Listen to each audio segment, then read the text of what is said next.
জয় গুরু, নমস্কার সকলকে। শারদীয়া দুর্গা মহাপূজা কেন্দ্রিক কিছু আলোচনা আমার এই ইউটিউব চ্যানেল থেকে করছি ধারাবাহিকভাবে মাস দুয়েক ধরে। অনেক রকম প্রশ্ন ফোনে বা কমেন্ট করে বা হোয়াটসঅ্যাপ করে করছেন। আমি আসাম, শিলচর এইসব জায়গা থেকে বেশি পরিমাণে একটা প্রশ্ন পাচ্ছি যে চণ্ডীপাঠটা দুর্গাপূজায় কবে করব, এবং অনেকে বলছেন যে কুঞ্জিকা স্তোত্র যেটি রয়েছে সেখানে তো বলা আছে যে কুঞ্জিকা স্তোত্র পাঠ করলে চণ্ডীপাঠের ফললাভ হবে। অনেকে বলছেন যে চতুর্থ অধ্যায় পাঠ করলে তো চণ্ডীপাঠের ফল হয়ে যাবে। অনেকে বলছেন স্তুতিগুলো পাঠ করলেও চণ্ডীপাঠের ফল হবে।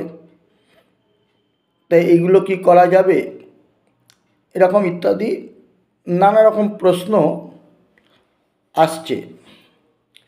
আমি কিন্তু আগে একটা এই চণ্ডীপাঠের ওপর ভিডিও অলরেডি করেছি। তারপরেও মানুষের কোথাও মনে হচ্ছে একটু সংশয় কাজ করছে। তো আমি চাইলেই তো সংশয় দূর করতে পারবো না, আমি আমার বক্তব্য রাখতে পারি সুচিন্তিত। এবার মানুষ কি করবেন, যারা পৌরোহিত্য করবেন তারা কিভাবে সেটা আচরণ করবেন সেটা ব্যক্তির নিয়ন্ত্রণে, এটা আমার নিয়ন্ত্রণে নয়। আমি প্রথম একটা কথা আপনাদের বলি, আপনারা কোনো বিষয়টাকেই খুব কঠিনভাবে বা ভয়ের সাথে নেবেন না, এটা প্রথম কাজ। খুব সিম্পলি আপনারা যান, গিয়ে লক্ষ্য করুন যে দুর্গা পূজার সংকল্পটা সম্পূর্ণ পৃথক, আর চণ্ডীপাঠের সংকল্প কিন্তু সম্পূর্ণ পৃথক। এই জিনিসটা আপনারা পুঁথিতে লক্ষ্য করুন, তাহলেই আপনাদের এই যে সংশয়টা কেটে যাবে। দুর্গা মহাপূজা যে সংকল্প বাক্য রয়েছে সেটি আলাদা সম্পূর্ণ, এবং চণ্ডীপাঠের জন্য পৃথকভাবে সংকল্প করতে হচ্ছে। অর্থাৎ চণ্ডীপাঠ দুর্গা পুজো করলেই যে ওর মধ্যে ঢোকাতে হবে এই রকম বাধ্যবাধকতা কিন্তু আসছে না। তবে হ্যাঁ, যদি আপনি এই সময় চণ্ডীপাঠ করেন তাহলে বিশেষ ফল লাভ করবেন।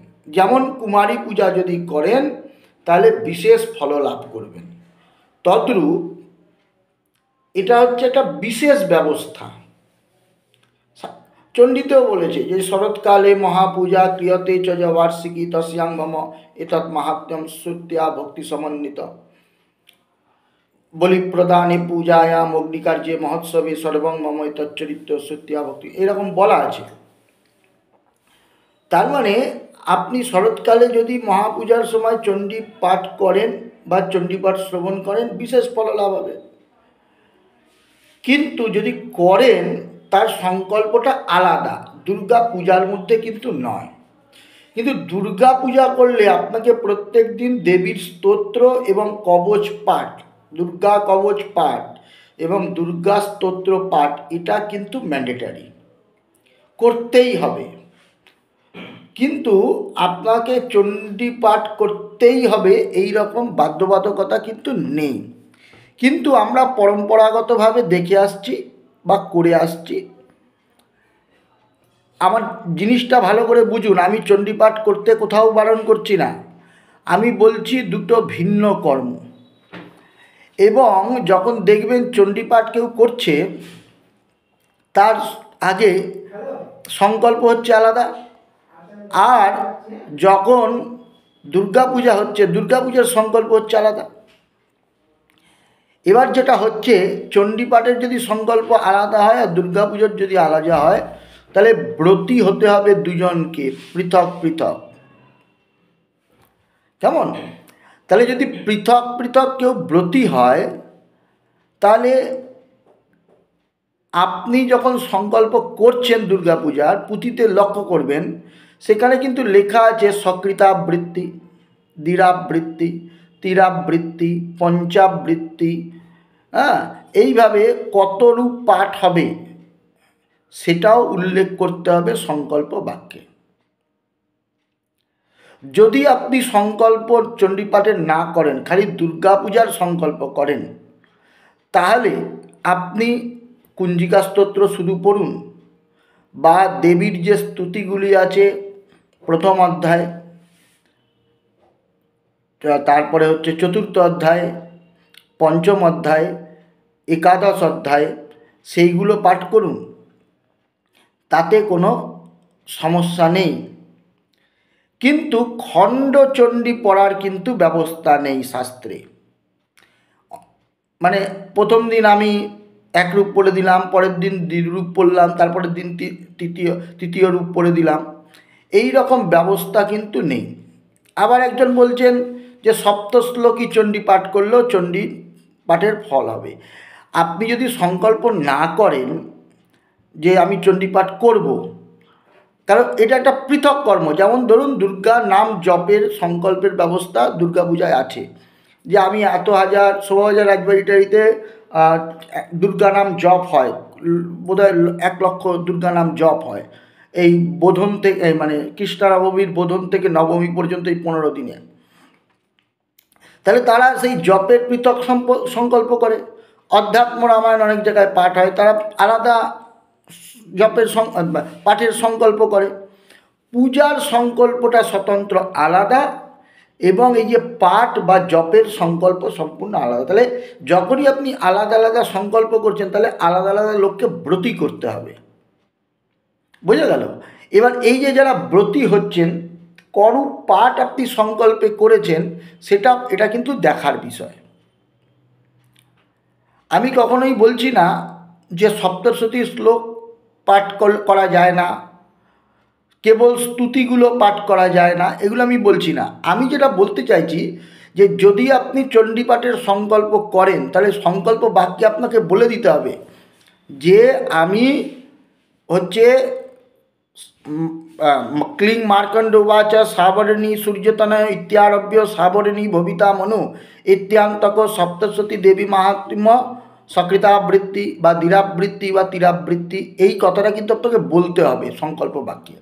তখনই আপনি কিন্তু একটা নিয়ম বা অনুশাসনের মধ্যে চলে আসবেন, আপনার দায়িত্ব পড়তে যাবে যে আমি এই 3 দিনে বা এই 2 দিনে 1 রূপ বা 3 রূপ বা 2 রূপ বা 4 রূপ বা 5 রূপ বা 6 রূপ পাঠ করব, এটা বলতে হবে। যেমন অনেক জায়গায় কৃষ্ণা নবমী থেকে শুক্লা নবমী পর্যন্ত যে 15 দিন যাবৎ যে 15টি তিথি কেন্দ্রিক যে দেবীর যে কল্প, সেই কল্পে শতাবৃত্তি চণ্ডীপাঠ হয়। তাহলে এর মধ্যে তো 100 দিন নেই। তাহলে তারা কিন্তু হিসাব করে সেই রকম পুরোহিতকে নিয়োগ করেন বা ব্রতী করেন, যারা ওই 15 দিনে শতাবৃত্তি পাঠ কমপ্লিট করবে। কিন্তু সংকল্প নিয়ে ফাঁকি দেওয়াটা তো শাস্ত্রসম্মত নয়। আমি সংকল্প করলাম যে চণ্ডী পাঠ করব, করে আমি কুঞ্জিকা স্তোত্র পড়ে দিচ্ছি, যে কুঞ্জিকা স্তোত্রে লেখা আছে যে চণ্ডী পাঠ, কুঞ্জিকা স্তোত্র পাঠ করলে চণ্ডী পাঠের ফল হয়ে যাবে, বা সপ্তশ্লোকী চণ্ডী পাঠ করলে চণ্ডী পাঠের ফল হয়ে যাবে, তাই আমি সংকল্প তো করেছি, এবার খালি এটা পড়ে দেবো। এটা কিন্তু ভুল হবে। এই জন্য বলছি, আপনি সংকল্প বাক্যে বলেছেন কোন শ্লোক থেকে শুরু করবেন, কোন শ্লোকে গিয়ে শেষ করবেন। আপনি যদি সংকল্প না করেন, কুঞ্জিকা স্তোত্র পড়ুন। আজ কুঞ্জিকা স্তোত্রই যদি পড়েন, সেটা সংকল্প করে করুন যে দেবীর প্রীতির জন্য আমি এতরূপ কুঞ্জিকা স্তোত্র পড়ছি, তাহলে ঠিক আছে। কিন্তু খণ্ডচণ্ডী পাঠের কোনো ব্যবস্থা কিন্তু শাস্ত্র মানে বারণ আছে খণ্ডচণ্ডী পাঠে। আপনারা যে কোনো চণ্ডী পুঁথির নিয়মাবলী যে আছে চণ্ডী পাঠের, সেখানে গেলে আপনারা পেয়ে যাবেন। এবার আমার বক্তব্য হচ্ছে যে কবে চণ্ডীটা পড়ব, এখানে হচ্ছে আপনি সংকল্প বাক্যে করূপ পাঠ করবেন বলছেন। আমি প্রথমেই বলে দিলাম চণ্ডী পাঠের সংকল্প পৃথক, স্বাভাবিকভাবেই পৃথক ব্রাহ্মণকে ব্রতী করাতে হবে। এবং যখনই আপনি পৃথক ব্রাহ্মণকে বতী করাবেন, তিনি তো খালি চণ্ডীটাই পড়বেন। তার 3 ঘন্টার মধ্যে পুজো এবং পাঠ হওয়া উচিত। অভ্যস্ত মানুষ যিনি, তাদের 3 ঘন্টার মধ্যে হয়ে যাওয়া উচিত, তার বেশি লাগার কথা নয়। যারা একটু বেশি অভ্যস্ত তাদের আর একটু কিছু কম, 2.5 ঘন্টার মধ্যে হয়ে যায়। ম্যাক্সিমাম যদি 3 ঘন্টাও লাগে, তাহলে সে কি বলেছে, সপ্তমী থেকে নবমীর মধ্যে আমি 3 রূপ পড়ব। এবার আপনি 2 দিন পাচ্ছেন, প্রথম দিন 2 রূপ পড়ুন, পরের দিন 1 রূপ পড়ুন। যদি বলেন 1 রূপ পড়ব, পুরনো পঞ্জিকা বা প্রাচীন পঞ্জিকার যা মত, তাতে 2 দিন পুজো আছে। যেদিনকে আপনি সপ্তমী পুজো করছেন সেদিনকে পড়ে নিন।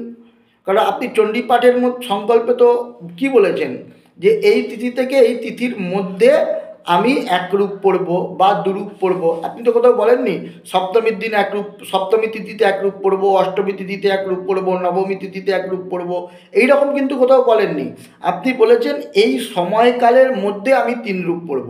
আপনি একাসনে বসেও 3 রূপ করতে পারেন, আপনি 2 দিনে ভাগ করে 3 রূপ করতে পারেন, আপনি 1 দিনে 1 রূপ পড়ে দিতে পারেন। যদি একাবৃত্তি পাঠের সংকল্প করেন তাহলে 1 দিনে পড়ে দিতে পারেন। এবার এটা নির্ভর করবে আপনি কিভাবে পুজো মণ্ডপকে নিয়ন্ত্রণ করছেন, আপনার কাজ লোকবলের ওপরে। তো আপনি কুঞ্জিকা স্তোত্র পাঠ করলে অবশ্যই চণ্ডীপাঠের ফল পাবেন, কিন্তু সংকল্পটা যদি আপনি করে নেন যে আমি চণ্ডীপাঠের এইখান থেকে এই পর্যন্ত পাঠ করব, তখন কিন্তু চণ্ডীপাঠ না করে কুঞ্জিকা স্তোত্র পাঠে ফল পাবেন না। আপনি সংকল্প করবেন না, মাকে বসে স্তুতি করবেন, অবশ্যই ফল পাবেন। কিন্তু সংকল্প করলে আপনার বাধ্যবাধকতা চলে আসবে। দেবী স্তুতি, ত্বং স্বাহা ত্বং স্বধা ইত্যাদি যে মন্ত্র রয়েছে, এই মন্ত্রের স্তুতি রয়েছে দেবীর প্রথম অধ্যায়ে, তারপরে চতুর্থ অধ্যায়ে শক্রাধিকৃত দেবী স্তুতি, এবং পঞ্চম অধ্যায়ে যে আমাদের খুব পরিচিত শ্লোক, যে ওই ইয়া দেবী সর্বভূতেষু, সেই স্তুতি, এবং নারায়ণী স্তুতি অর্থাৎ দেবী প্রপন্নার্তি হরে প্রসিদ্ধ, এই স্তুতিগুলো পাঠ করুন। কিন্তু সংকল্প যখন করবেন তখনই কিন্তু আপনার বাধ্যবাধকতা থাকবে। আর পূজা মণ্ডপে এই চণ্ডী না পড়ে আপনি যদি শুধু কুঞ্জিকা পড়ে চলে আসেন, লোকের কানে কিন্তু বাজবে। কেন? মানুষ চণ্ডীর কতগুলো শ্লোকের সাথে এমনভাবে সুপরিচিত হয়ে গেছে, ওই শ্লোকগুলো যদি না কানে যায়, মানুষ মনে করেন না যে দুর্গাপূজা হচ্ছে। ইয়া দেবী সর্বভূতেষু, এই শ্লোক যতক্ষণে না কানে ঢুকবে, আর নারায়ণী নমস্তুতে যতক্ষণ কানে না ঢুকবে, ততক্ষণ তারা মনে করবে যে পুজো তো হলো না। কেমন? তো এই জন্য আপনাকে মনে রাখতে হবে যে আমাকে, যদি আমি পাঠের সংকল্প করি তাহলে কিন্তু আমাকে পুরো চণ্ডীটা পড়তে হবে, আর যদি সংকল্প না করি তাহলে আমি কুঞ্জিকা করতে পারি, আমি স্তুতিগুলো কেবল বসে পাঠ করে দিতে পারি। কেমন? এই যে দুর্গা নাম জপ, পূজার অঙ্গ জপ, সেটা আপনাকে করতেই হবে। 108 বার করুন, 1008 বার করুন, করতেই হবে।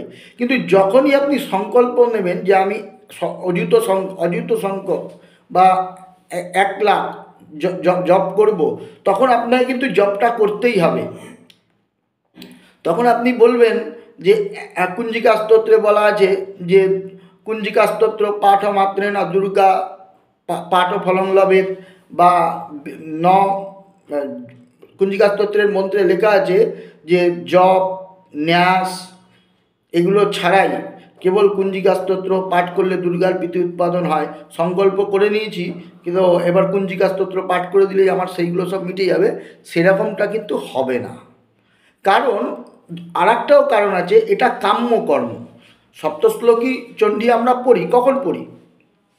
আমরা যারা নিত্য চণ্ডী পাঠ করি, কোনো দিন আমার কাছে সময়ের অভাব, আমার ব্রত থেকে আমি বিচ্যুত হব, আমি সপ্তশ্লোকী চণ্ডী পড়লাম, চণ্ডী পাঠের যে না করার যে অনভ্যাস বা ত্রুটি, সেটা মার্জন হয়ে গেল। কিন্তু এইটা হচ্ছে কাম্যকর্ম। দুর্গাপুজোর নিত্যত্ব যেমনি আছে, কাম্যত্ব আছে। আপনি ওখানে চণ্ডীপাঠের যে সংকল্প করছেন সেখানে কামনা নিয়ে করছেন, কিন্তু আপনি কাম্যত্ব আছে। সুতরাং কামনার সংকল্প নিয়ে আপনি ওখানে গিয়ে সপ্তশ্লোকী পড়ে দেবেন বা খণ্ড খণ্ড করে পড়ে দেবেন, বা হচ্ছে ওই কি বলে স্তুতি পাঠ করে চলে আসবেন, তাহলে কিন্তু তন্ত্রতা হবে। এই বিষয়গুলো একটু খেয়াল করলে তাহলে কিন্তু ঠিক হবে। যদি সংকল্প না করেন, আবারও বলছি, তাহলে কোনো সমস্যা নেই। সংকল্প করলেই কিন্তু আপনাকে পুরোটা কমপ্লিট করতে হবে। আশা করি দ্বিতীয়বার চণ্ডী নিয়ে, দুর্গাপূজায় চণ্ডীপাঠ নিয়ে আলোচনা করলাম, আপনাদের সংশয় দূর হবে। আর যে বিষয়টা বলি, যারা বারবার জানতেন চণ্ডীপাঠটা কবে হবে, আমি তাদের উদ্দেশ্যেও বলে রাখি, আপনি আপনার মতো সংকল্প যেমনি বলবেন যে সপ্তম্যাং তিথারভ্য নবম্যাং তিথা যাবৎ, এই কথাটি বলার সাথে সাথে আপনি হচ্ছে নয় সপ্তমীর দিন পড়ে দিন, নয় অষ্টমীর দিন পড়ে দিন। কারণ চণ্ডী পাঠক তো আর পুজো করছেন না, তিনি একদিকে পুজো হবে, তিনি আরেকদিকে পাঠ করতে থাকবেন। কিন্তু সমস্যা হবে তাদের, যেখানে দুজন মাত্র মানে পুজো করেন, সেখানে কিন্তু একটু প্রবলেম হয় বা প্রবলেম হবে। কারণ এদিকে যা সময়সূচি আছে পুরনো পঞ্জিকায়, তাতে করে জোগাড় দিয়ে বা ধারকের কাজ খানিকটা করার পর পূর্ণচণ্ডী পাঠ করতে গেলে হাতে একটু সময় দরকার। তো সেই ক্ষেত্রে অষ্টমীর পুজো এবং সন্ধি পূজা, নবমী পূজা হয়ে গেলে হোমের আগে বসে ওটা করে দিতে হবে। আর এপাশে সপ্তমীর দিন আপনি যদি 3 রূপের চণ্ডী সংকল্প করেন, সপ্তমীর পুজোর পরে 2 রূপ পাঠ করে দিতে পারবেন। আর যদি 1 রূপ করে, তাহলে তো সপ্তমীর দিনই 1 রূপ পাঠ করে দিন পুরো, তাতেও আপনার আশা করি কাজ হয়ে যাবে। আশা করি আপনাদের বিষয়টা বোঝাতে পারলাম। এর দ্বারা আমার আত্মতৃপ্তি হলো। তো আশা করি আপনারাও এর দ্বারা আনন্দ পাবেন। জয় গুরু, নমস্কার সকলকে।